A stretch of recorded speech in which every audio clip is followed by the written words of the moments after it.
was one of several that reviewed companies and brought everything down to a short list. And really, I think it's quite a network of investors that is involved in this, that there was a call for companies, but also through their network bringing in companies. So it was narrowed down to 20 for digital health and 20 for medtech, and I think very solid companies came out of this. And really it's one of, I think, 3, at least on the digital health side, conferences to really be involved with within Europe. And in the quality of both the companies, not just the companies, but also the people that attend. And you have large companies with investors and the entrepreneurs themselves. So I think it's a really good quality event on that basis.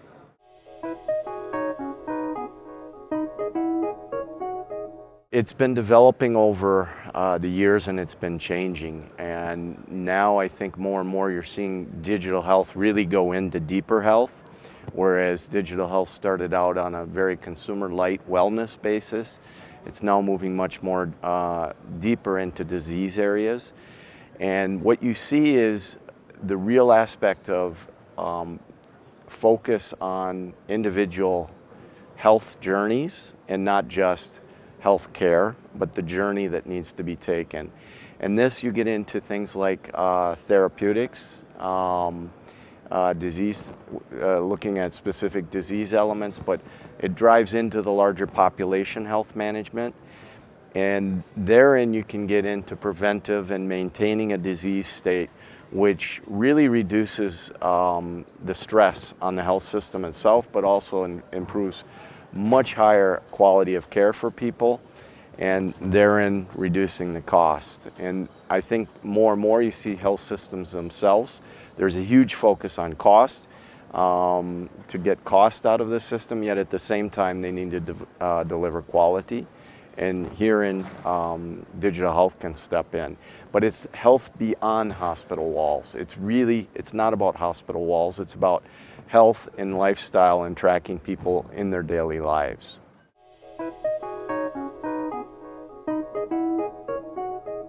There, I think we've seen a big wave as anything in innovation cycles that has come out, and there's been a lot of companies out there and a lot of them being funded. The adoption curve of how they're being adopted varies.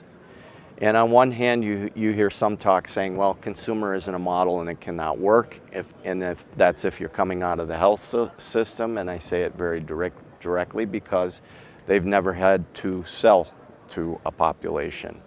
But there are several digital health companies out there. If we look at the waves that I mentioned, it went through Fitbit is digital health, and they've been successful with IPOing on that basis. But okay, that's an older example.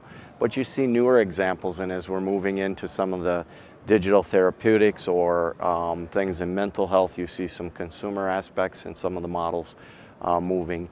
What is a bit slower is the adoption with different pillars of the health system, from pharma to health systems themselves or insurers getting on board and using it.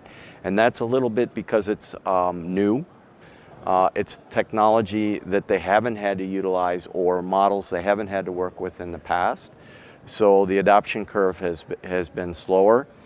But I think what we will see, and we need to see for sustainability of the health system as a whole, is a much quicker and faster adoption, because there are examples where it's working in different parts in the world. And I think it's a matter, we're at a turning point.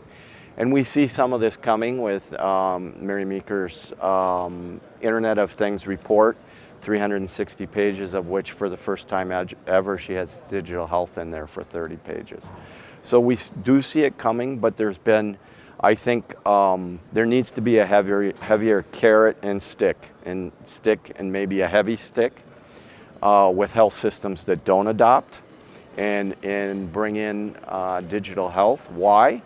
In the end, it's hurting the individuals who need better health care, and it's proven to give this, along with the cost the increase in costs that's being driven through the whole aspect of what's happening. So, you know, I think we're really at a turning point with digital health, and what you do see is a continued investment. So back to people put their money where their mouth is. You see where a cycling of digital health is outpacing investments such as in medtech, and quite significantly on a global base moving forward. So it's a matter of time of adoption now. But I think everybody working in digital health is saying the time is now, let's move this forward, and hopefully that will be the case.